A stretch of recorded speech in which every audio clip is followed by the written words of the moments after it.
¿Qué tal a todas y a todos? Espero que se encuentren muy bien. Bienvenidos una vez más a este canal de filosofía donde vamos a hablar acerca del pensamiento, vamos a reflexionar acerca de cosas que es básicamente lo que hacemos los filósofos y también las filósofas. Y bueno, el tema de hoy va a ser el siguiente. Vamos a hablar acerca de los métodos de la filosofía. Y por métodos de la filosofía me refiero exactamente a cómo se ha practicado este quehacer de la reflexión, de la búsqueda de la verdad a través de la historia, a través de la humanidad. Y bueno, antes de entrar de lleno a los temas, al método en sí, a los varios métodos que han suscitado a lo largo de la historia, es importante dos prerequisitos para hacer esta actividad de la filosofía. El primero va a ser la actitud necesaria o adecuada para realizar esta práctica. Y esta actitud necesaria va a ser la vuelta a la infancia. ¿Y por qué la vuelta a la infancia? Pues bueno, básicamente la metáfora no es del todo nueva, es muy rebuscada, porque ¿qué se dice de los niños? De cuando somos niños, de cuando somos niñas. Pues básicamente todo nos da curiosidad. El mundo es totalmente nuevo a nosotros y nosotros desconocemos casi todo, entonces cada día es una aventura nueva. Cada plato de comida es un sabor nuevo para nuestras propiedades gustativas.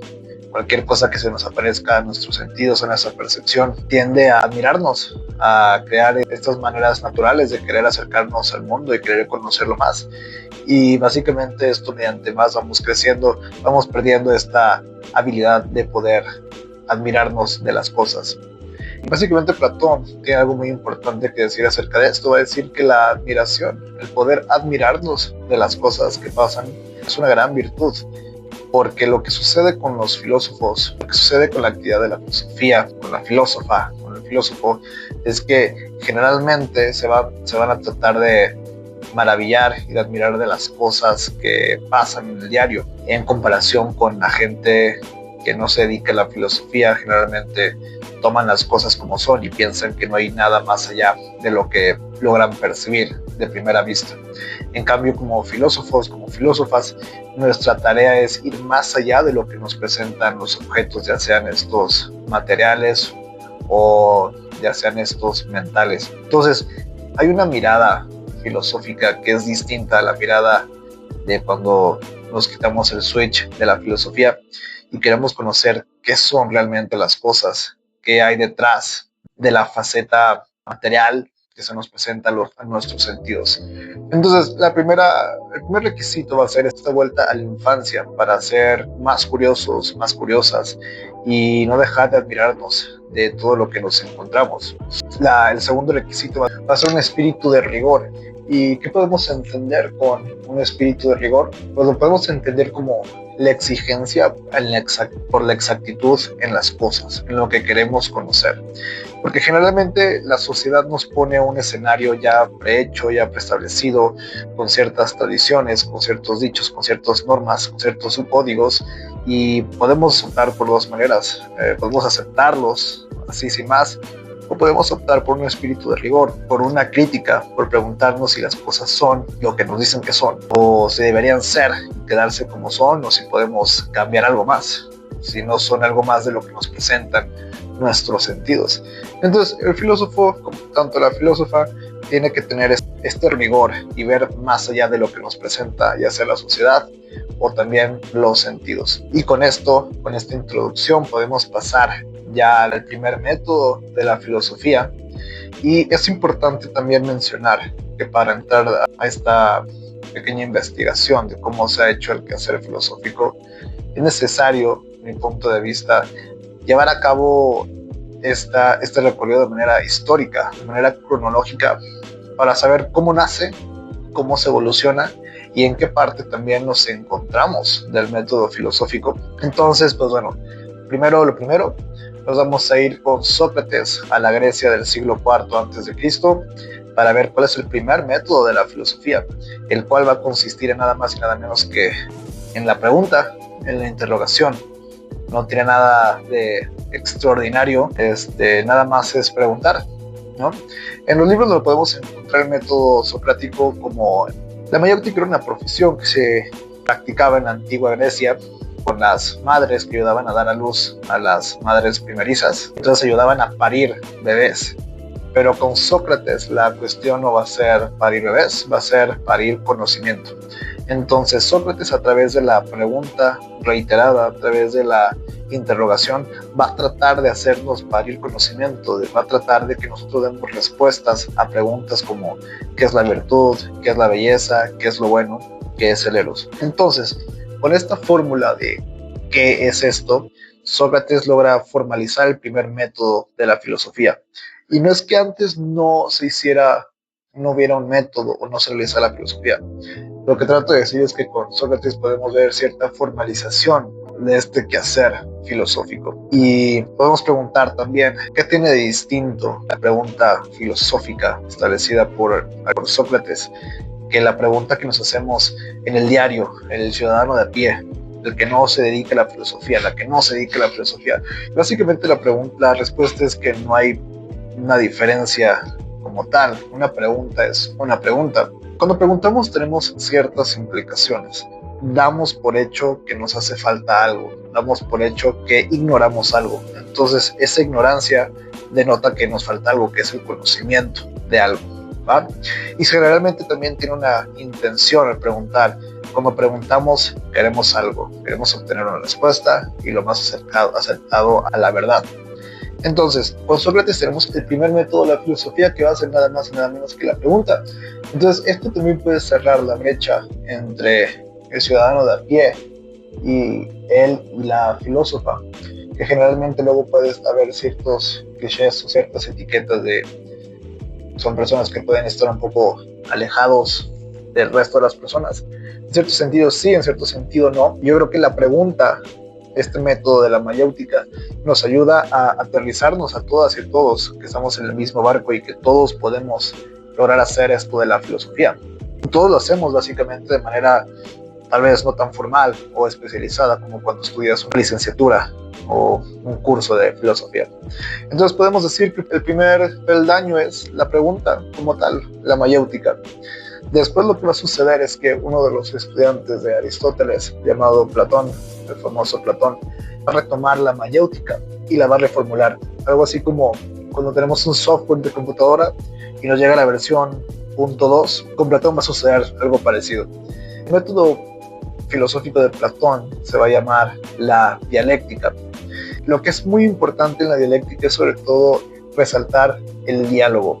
Básicamente por eso se le llama, casi todo el sistema filosófico de Platón está en diálogos, porque el diálogo va construyendo el conocimiento y no nada más se queda con aquellas ideas que rebotan en nuestra cabeza. Se trata básicamente de construirlo en comunidad. Y por eso Platón crea la academia, para tratar de rebotar ideas y no nada más quedarnos con las nuestras. Entonces, la dialéctica de Platón se va a tratar del diálogo, ¿va? Entonces, tenemos una contraposición de opiniones entre interlocutores y mediante la crítica de estas opiniones logramos acceder un poco más a la verdad. Lamentablemente para Platón la verdad no se puede alcanzar en este mundo, la verdad para Platón está en otro. Y Platón también es un gran ejemplo acerca de la actitud o de este prerequisito que era volver a la infancia. Para Platón, el sistema platónico Platón no suele explicar su filosofía de manera tan directa, suele expresar también sus ideas a través de cuentos, a través de mitos, como si sus interlocutores, como si sus oyentes y como si nosotros, sus lectores, fuéramos, pues eso, nada más y nada menos que niños. Uno de los mitos más importantes y grandiosos acerca de la filosofía de Platón es el mito de la reminiscencia del alma. ¿Y qué se refiere con esto? Platón explica que nuestras almas, antes de llegar a este cuerpo, habitaban en un lugar llamado el Topos Uranos, en el cual nuestras almas estaban en contacto directo con la verdad o con las cosas verdaderas. Es decir, conocían qué era la belleza, qué era lo bueno, qué era la bondad, qué era la virtud, qué era la valentía. Estaban en contacto directo con todas las cosas que son reales y que son por consiguiente verdaderas. Lo que sucede es que cuando llegan a este cuerpo material y en la escala de Platón, pues lo más ínfimo, es decir, la materia, porque deviene, se corrompe, las almas olvidan lo que ya habían aprendido en el Topos Uranos. Y lo cual parece un poco conveniente, ¿no? Platón nos asegura de una manera que sí sabemos las cosas y que existen, pero de otra manera llegamos acá y se nos olvida. Entonces, ¿cómo podemos comprobar que Platón no nos está cuenteando tanto? Podemos comprobarlo de la siguiente manera, a través de la pregunta. Entonces, Platón lo que va a hacer es rescatar la mayéutica socrática y a través de la pregunta nos va a hacer recordar aquellas cosas que ya habíamos aprendido en el Topos Uranos. Uno de los diálogos que mejor relata y expone la teoría del mito de la beneficencia va a ser el diálogo de Menón, en el cual Sócrates, siendo el protagonista de los diálogos platónicos, va a preguntar a un esclavo cosas acerca de la matemática y mediante la pregunta Sócrates va obteniendo respuestas pues lo suficientemente satisfactorias para comprobar que el esclavo sabe de matemática, es decir, recuerda las matemáticas que su alma había conocido cuando estuvo en el Topos Uranos, cuando conocía las ideas. Podemos llegar a concluir que entonces entre mejor estén hechas las preguntas, entre mejor formuladas estén las preguntas, mejor y más nos acercamos a la verdad. Pero tal vez Platón es un poco pesimista porque no podemos obtener el conocimiento verdadero acá en este mundo. Tendremos que evacuar y hacer un viaje al mundo de las ideas, a este mundo que no está permitido a los sentidos, que es un mundo espiritual. Y es importante recordar esto, que para Platón la verdad no está en este mundo, no la podemos alcanzar, porque más adelante vamos a ver cómo se le da la vuelta y cómo cambia drásticamente esto de la verdad que no está en el mundo a la verdad que sí va a estar en el mundo. Pero bueno, para eso faltan varios siglos. Pero mientras llegamos ahí, es importante seguir ahora con Aristóteles. Va a ser un pensador, es un pensador demasiado agudo, demasiado agudo, porque lo que va a hacer Aristóteles, en vez de avanzar de cierta manera, es que va a tomar distancia y básicamente lo que va a hacer es analizar qué sucede con el método dialéctico, y porque básicamente lo que Aristóteles trata de hacer es que se va un paso atrás y ve que de idea a idea hay un tránsito, de opinión a opinión hay un tránsito, hay como que un camino, es como si hubiera una ley de tránsito entre las ideas de una a otra, ¿no? Esta ley que no logramos ver básicamente es lo que Aristóteles va a llamar la lógica. Entonces lo que Aristóteles hace es formalizar la lógica tal como la utilizamos hoy en día, y aunque hoy en día la lógica la entendemos como una ciencia aparte, con un objeto de estudio específico, eso no fue siempre así. Lo que pasaba con Aristóteles es que denominaba la lógica como una herramienta para poder estudiar cualquier otra área de conocimiento. Entonces por eso digo que Aristóteles da un paso atrás, porque logra ver que hay como que una ley, algo que sujeta este tránsito de un pensamiento a otro para tratar de llegar a la verdad. Y a este salto de un pensamiento a otro, o de una idea a otro, se le va a llamar inferencia. Y dentro de las inferencias tenemos las deducciones, ¿no? La deducción es nada más que el paso de un pensamiento o de una proposición general a una proposición más particular. Y podemos formalizar todo mediante la gran herramienta aristotélica que es el silogismo, el cual coincide de pasar de una proposición general a otra proposición general para pasar finalmente a una proposición particular, o lo que nosotros solemos llamarlo comúnmente como la conclusión. Entonces, esto se trata, el silogismo lo que hace es trata de comprobar las afirmaciones.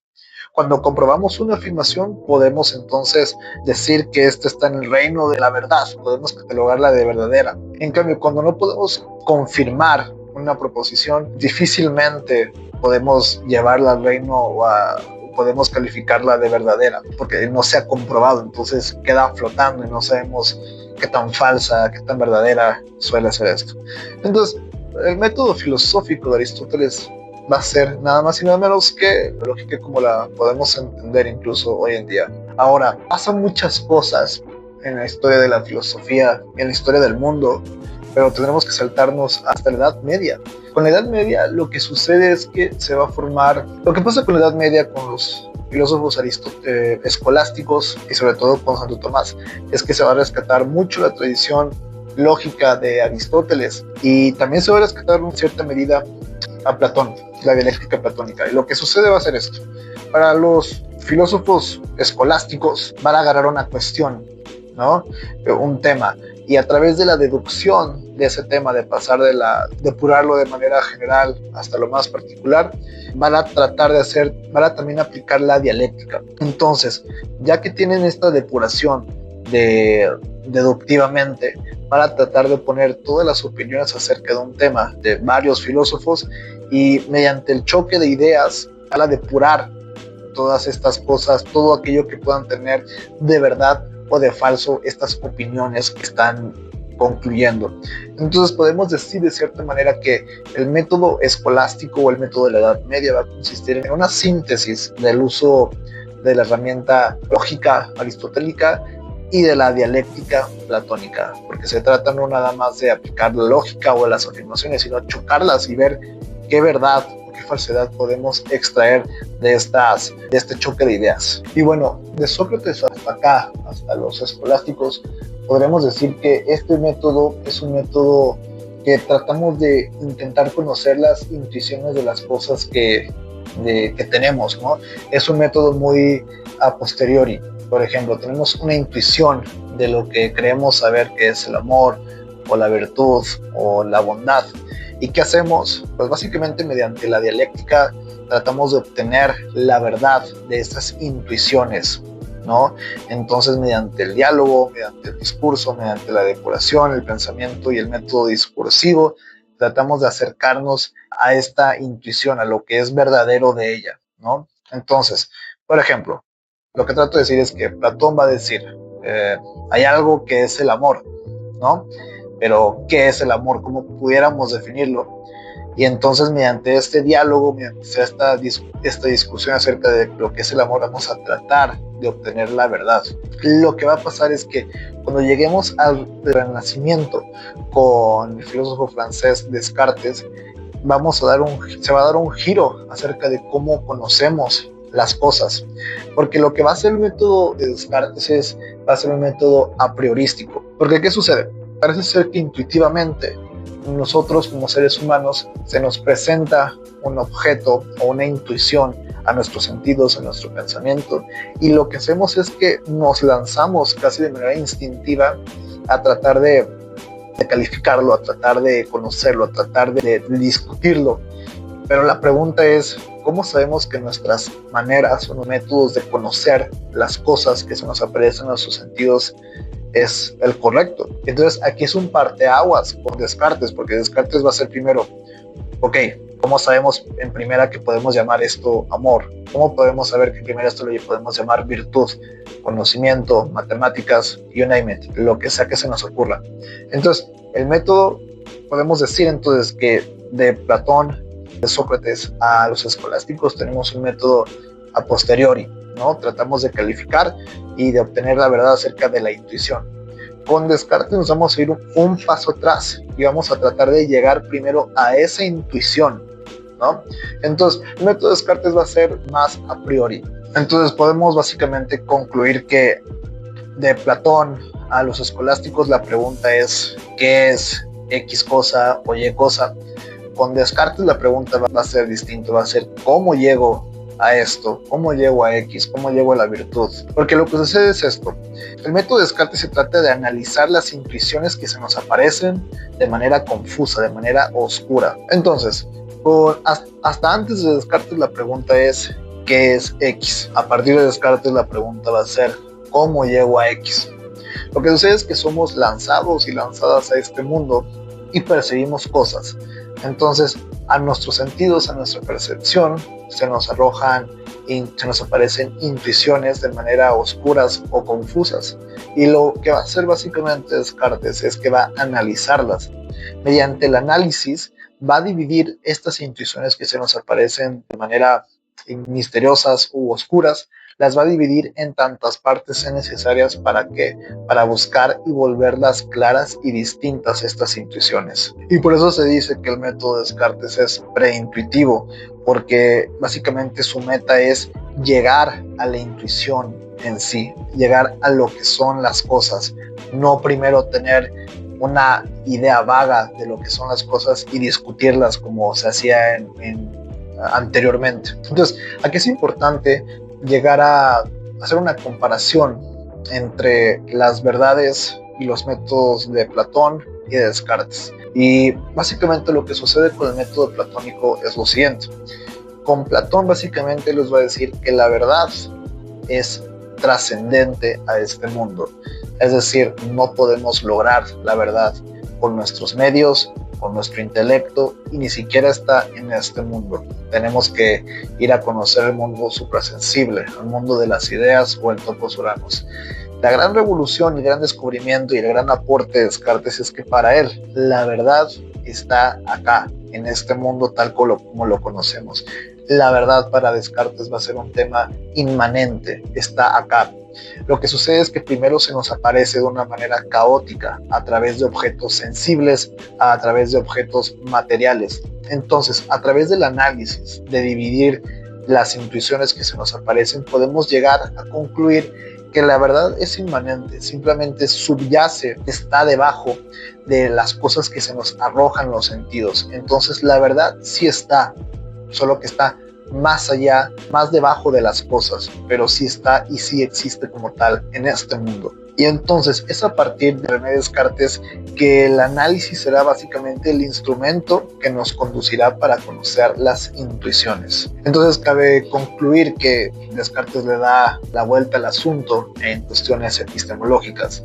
Entonces para él, antes de preguntarnos qué son las cosas, la pregunta va a ser cómo llegamos a las cosas. Y es un método tratemos de verlo de la siguiente manera. Descartes, antes de ser un filósofo, era un matemático. Entonces el orden, el análisis era parte fundamental de su visión del mundo. Y pues bueno, hasta acá vamos a dejar esta primera parte acerca de los métodos filosóficos, de cómo se ha venido haciendo este quehacer del pensamiento, de la reflexión, de la búsqueda de la verdad, y sobre todo de cómo se hace la filosofía. Estamos viendo cómo partimos de algo tan sencillo y tan normal como puede ser la pregunta, hasta estas partes un poco más rebuscadas de la filosofía. Más adelante vamos a ver qué sucede con los filósofos románticos alemanes y también cómo se lleva a cabo el método filosófico de manera actual. Y bueno, hasta acá lo vamos a dejar. Yo me despido de ustedes, soy Daniel Zapp y espero que les haya servido este video. Nos veremos para la siguiente. Bye.